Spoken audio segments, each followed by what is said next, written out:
कालो ब्यूटी। एक नाम जवन कई साल से गूंजत आवतिस, एक नाम जवन मेहनत, साइसस और जिद्दी मन के किसानी टेल्स। ई एगो ऐसन किसानी है जवन पहला बेर सुनवला के इज्जत से अनगिन लोग के दिल में उतर गीत हिसल। कालो सौंदर्य स्पिरिटी के अपना दुनिया में इनवाइट्स, स्पिरिटी ओकरे आंख से दुनिया सी। स्पिरिटी दया और प्यार के मिसत्व, टाइमिस्मी के असर और आशा के अटूट ताकत के इसरे में लर्न। ई किसानी उन लोग के खातिर जवन एगो अच्छा कल के सपना ड्रीम।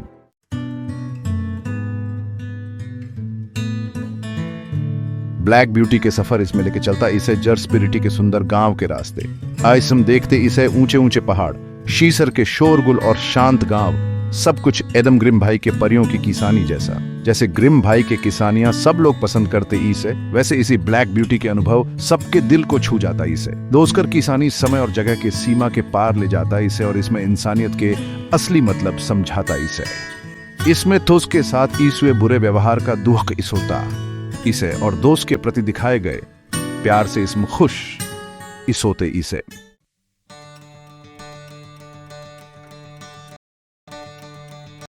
के आंख से इसम देखे कि नया तरीक स्थिस पावत स्थिस कि इसर प्यार और इज्जत इसोला।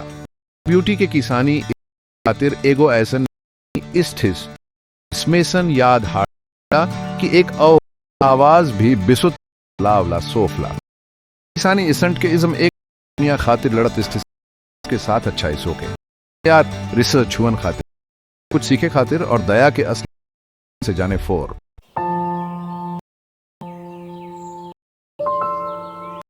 ब्लैक ब्यूटी के की शुरुआत इसो भरा दुनिया से टमोरो पना करी गर्मी के धूप में निसात एगो रसीला घास और उये से मैदान स्मार ई छोटे स्मार नायक अपना पहला कोमल कदम रखते। आजादी के ई अनोखा दुनिया में जन्म लेवे वाला ब्लैक ब्यूटी खातिर लाठी या जीन का चीज इसोत बा ई पता निखे। पूरा दिन ऊ घास के मैदान में घूमत रिसेला, अपना मिस्तारी डचेस के संगे, दूसरा छोट घोड़ा के साथे खेला कूद में समय बितावेला। इनकर ई आइसेंस खेल और एक दूसरा के बुलावे के आवाज चारों तरफ रेसोनेट्स। ए सोदबा इनकर निराला बचपन के आनंदमय दिन।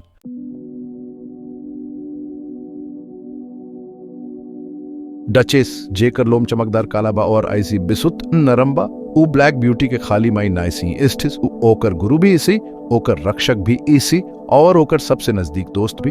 माई से ब्लैक ब्यूटी सीखेला कि आज्ञाकारी इसोखे में कितना मजा बा, एक प्यार भरा छुअन में कितना ताकत इसोला और एक दूसरे के आईसी में देख के कितना सुकून मिलेला। ऊ ब्लैक ब्यूटी के बतावेला कि कौन पौधा खाए लायक बा और कौन नाइसी। ओकर इसनी सिनाइसट इसी ब्लैक ब्यूटी के रास्ता देखावेला। शाम इसोते ऊ लोग एक दूसरे के नजदीक आ जाता इसे, एक दूसरे के तन से तन छुआ के और तब माई ओकरा ऐसी सारी दुनिया के किसानी टेल्स। माई के नजर के नीचे ब्लैक ब्यूटी धीरे धीरे बढ़ इसोखे लागता इसे। ओकरा बिसुत प्यार मिलेला, ऊ सुरक्षित रिसेला और ओकरा लागेला कि ई दुनिया बिसुत कुछ करे के मौका दे सकता इसे।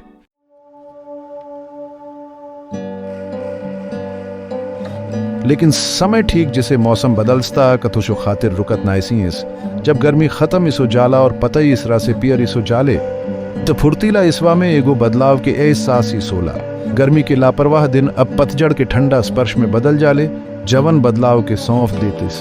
वो देखता कि इसकी छोट घोड़ा सबके अब्बड़ ले जायल जात बा, दोस्त के मिस्तारी पीछे पीछे बोलत जात इसडी। एगो बेचैनी फुर्तीला के चारों तरफ घेर लेतिस।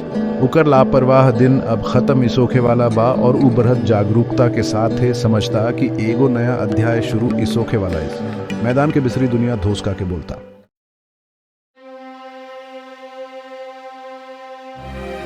मैदान में बितावल केयरफ्री दिन अब खत्म। जाड़ा के एक मॉर्निंग फुरिया के होकर मिस्तारी से अलग कर देवल जाता ई से। मिस्तारी के गरम प्रेजेंस के जगह अब ठंडा लोयसा के बिट और ई सैडल के अनजान बोझ। जानल पहचानल खेत से ले जा थिसल जाता ई से।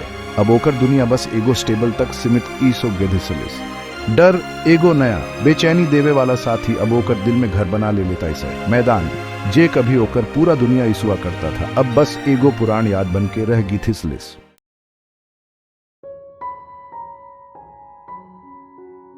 काला सुंदर बिसुत जल्दी सीख जात बा कि तृणभूमि के बिसरी दुनिया प्यार और निर्दयता दोनों से भरल इस। ऊ कुछ ऐसन लोग से भेंट करत बा जे धैर्य और संभाल के साथ ओकरा के यूजे करत इसडे। ऊ लोग के स्पर्श कोमल ऐसोत बा, आवाज शांत लेकिन ऊ कुछ ऐसन लोग से भी टकरात बा जे ओकरा के बस एक औजार समझत आइसडे। ऊ लोग के दिल सख्त इस सोत बा और इसात भारी। ओकरा से भारी गाड़ी खिंचवा थिसल जात बा, घोड़ा गाड़ी में जोत के यूज कत हिसल जातीस। ओकर नन्हिसा सा कंधा पर इंसान के उम्मीद के बोझ लाद दिसल जातीस। ऊ अपने साथी घोड़न के साथे इसोत निर्दयता के गवाह बनतीस। लापरवाही और अत्याचार से धोस कर इस हौसला टूट जातीस। ऊ समझ जात बाकी ई दुनिया ओकर मिस्तारी के बतावल सुंदर स्वर्ग निखे।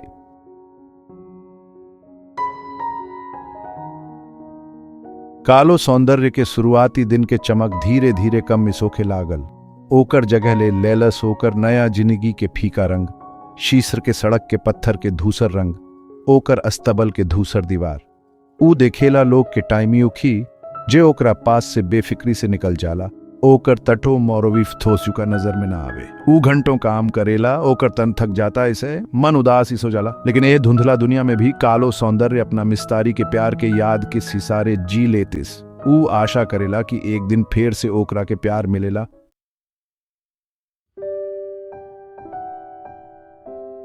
शिसर के एह सब भागम भाग और शोर शराबा में भी ब्लैक ब्यूटी अप्रत्याशित दोस्ती खोज लिसले री से। सूचे में एक दोस्ती आइसुगे थिसल जिंजर नाम के एगो जिद्दी घोड़ा के साथ है। अत्याचार और अपमान के शिकार ईसो के आदमी के छुअन से उडरत री से। लेकिन ओकर एह सख्त मन के भीतर ब्लैक ब्यूटी एगो इसम दर्द दिल खोज ले री से। एक संगे ऊ लोग अपना काम के भार ढोवत री से और ओह लोग के यह अनुभव दोस्त के दोस्ती के और ही मजबूत बना दिले री से। ओह लोग के दोस्ती अंधेरी रात के रोशनी जिसन री से।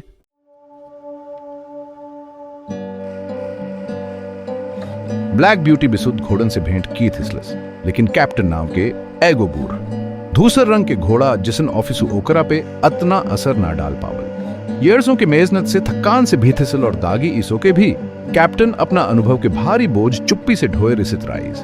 वो अपना किसानियां सुनावत दया और क्रूरता के साइसस और निराशा ऑफ।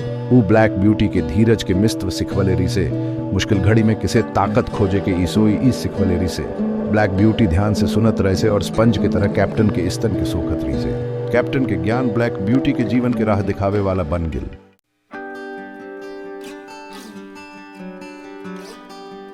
इस हालांकि ब्लैक ब्यूटी अपना जीवन में बिसुत अत्याचार और टाइमुखी देख ले रही, लेकिन वो मानुष के दया के अपार शक्ति के भी अनुभव थिसले रही। कुछ लोग ऐसन भी रिसलें जे ओकरा के खाली काम के जानवर नाइसी समझत रिसलें, जे ओकर चेसरा के पीछे छुपल भावुक प्राणी के देख सकत रिसलें। जो ग्रीन नाम के एक रिस जेकर इस हृदय दया से भरल रिस, जे घोड़ा के भाषा समझत रिसे, जो के स्पर्श नरम रिसे, ओकर बोली मीठा रिसे, ओकर मौजूदगी ब्लैक ब्यूटी के थकल मन के शांति देत रिसे। एक काइंडनेस लू किसान रिसलें जे ब्लैक ब्यूटी की तब खरीद ले रिसलें जब वो कमजोर और बीमार रिसे और ओकरा के आराम और अच्छा खाना दिले रिसलें। ई छोट छोट दया इसमरा के याद हार्ट सावत बा कि अनपेक्षित जगह पर भी दुलार मिल सकतिस।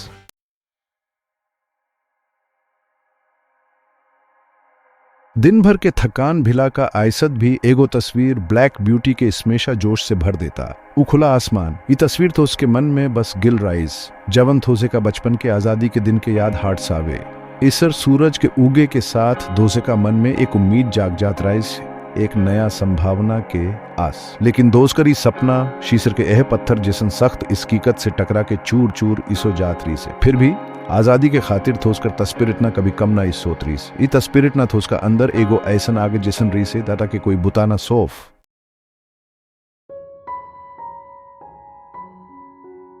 इसर दिन एक जिसे बस थकावट और कैद में जीना, जो जोअल कभी आजादी खोए के निशानी रिसे अब उई से होकर अंग बन गिल रिसे।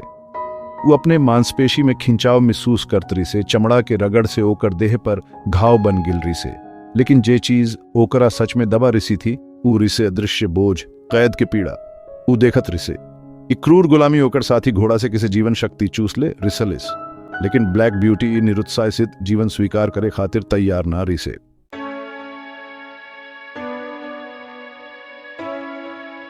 कैद जिंदगी में भी कालो सौंदर्य कुछ सुकून के पल ढूंढ इसी लेता, कुछ रोशनी की किरण जो उसके अंधेरा दूर कर देती। राइसगीर के मुंह से एक मीठा बोल, गर्दन पर एक प्यार भरा स्पर्श, दूसरा घोड़ा के साथ एक छोटी सी मिलन का मौका। ये छोटी की उसका मन वो अपने साथ धैर्य से शक्ति पाता। ऐसा संघर्ष दोस्त के बीच बंधन बना देता। दूसरे के साथ आराम सुकून पाते। दोस्त का खाब उसके लिए एक तरह का भरोसा था। और जब वो शीसर के रास्ते तब वो इंसान दिखता जो उसके मन में के प्रति विश्वास फिर था। आजादी का रास्ता कठिन था, लेकिन सौंदर्य उम्मीद छोड़ने सी ईसुआ।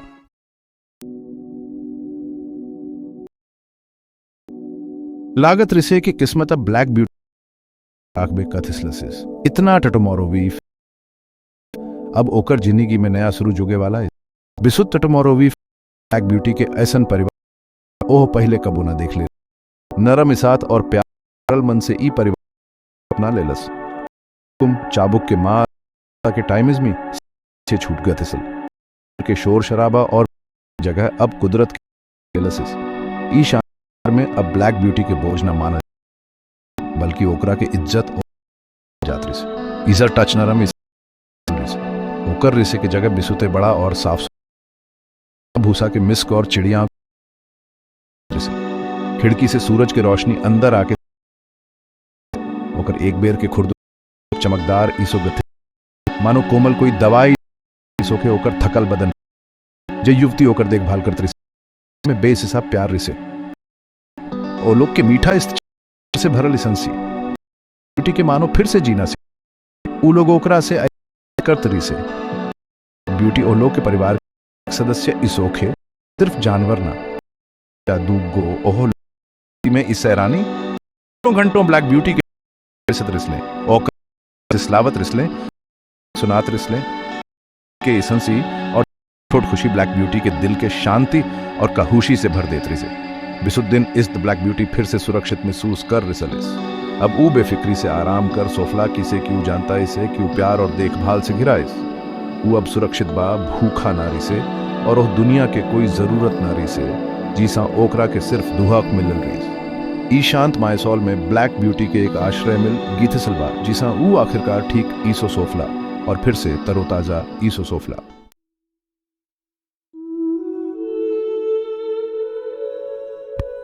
फुरियार की जिंदगी अब आदम शांत ईसो गिलबा। पहले की जिंदगी जिसे बिसुत तेज नदी रिसल अब विसे निखे। अब सब कुछ धीरे धीरे इसोतिस पहले जवन काम करे के पड़त रिसल अब रोज विसे इसोत बा। ऐसे ओका बिसुत आराम मिलेला। वो अपना समय घास खाए में धूप में इससे करे में और ईसवा में फूलन के खुशबू ले में बितावेला। रोज नरम ईसवा और आइसरे घास ओका मन से शांत रखेला। इतना शांति ओका पहले कभी निखे मिलल। वो महसूस करेला कि ओकर ताकत वापस आ रिसलिस। शांति और खुशियों का अंदर से बदल रिसलिस। आराम और बिना डर के घूमे के आजादियों का तन और मन से स्वस्थ कर रिसलिस। वो दूसरा घोड़ा के साथे आजाद ईजो के घूमे ला खेलेला। खेलत खेलत का अपना बचपन याद आवेला। नया दोस्त बना के और दोस्त के साथ मस्ती करके वो फिर से जवान ईसो गिलिस। वो एक अनुभूति एक साथ रीजे की अनुभूति जवन होकर जिंदगी से बिसुत दिन से गायब रिसला फिर से पा रिसलिस। दूसरा घोड़ा के साथे होकर ये नया दोस्ती बिसुत गीसरा बा जवन होका परिवार और सुरक्षा के एहसास देवेला। जैसे जैसे मौसम बदलत बा चारों तरफ पीला और लाल रंग छा जात बा। फुरियार के मन में एक अजीब तरह के शुक्रगुजार के भावना जाग रिसलिस। प्रकृति के ये बदलाव ओकर अपना बदलाव जिसे रिसल एक दुख भरा जिंदगी से शांति और खुशी वाला जिंदगी में प्रवेश। वो जिंदा बा सुरक्षित बा और प्यार से घिराइस। जवन नरम साथ होकर देखभाल करत बा जवन शांत वातावरण ओका चारों तरफ से घेर ले बा। वो इस दुनिया में अभी भी मौजूद दया के याद हट सावेला। ओकर किसानी इंसान के इस हिम्मत और साइसस के किसानी ये एक याद हट सावेला कि अंधेरा के बीच भी उम्मीद के किरण कभी निखे बुझत। निराशा से आशा के यात्रा और मन के अंदर के अदम्य शक्ति के ये एक जिंदा मिसाल इस कायसे की दुख पीड़ा और आजादी के लिए लगातार संघर्ष के बीच भी ईसरे भरे मैदान के वचन अनजान जगह में आश्रय मिले की संभावना सबसे गिसरे घाव को भी भर देवे वाला दया के अटूट शक्ति रिसेला। ईसरे भरे मैदान सिर्फ एक जगह निखे बल्कि ई आशा नया जीवन और एक खूबसूरत भविष्य में अटूट विश्वास के प्रतीक ईस।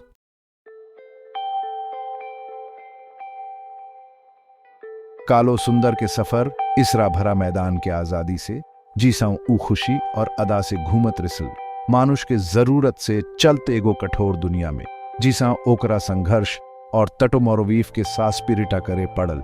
ई ऐसन किसानी बा जवन इसर उम्र के लोग के दिल में उतर जाला। पीढ़ी दर पीढ़ी चलत आवे वाला ई किसानी समय के कसौटी पर खरी सेटल दल। आज भी उतने प्रासंगिक बा जेतना पहले री से। ई स्मार मानवता के जड़ के छुवेला, सगरी जीव के प्रति दया, ममता और सम्मान के मिस्त्व के एगो मजबूत याद हाट सावेला। ई गुण सार्वभौमिक ई सोला कालो सुंदर के किसानी स्मरा खुद से बिसरी देखे खातिर, दूसरा जीव के नजर से दुनिया देखे खातिर, तो उसके संघर्ष और खुशी समझ के चुनौती देवेला।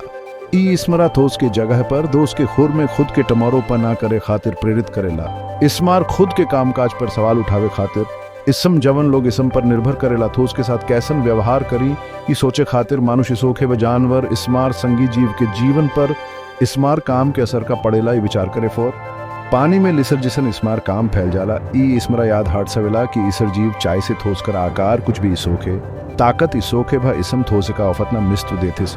सबके एगो स्वाभाविक मूल्य इसोला, ऊ लोग सम्मान और दया से व्यवहार पावे के लायक इसोला। ई ऐसन सच्चाई बा जवन समय और जगह से परे ईस।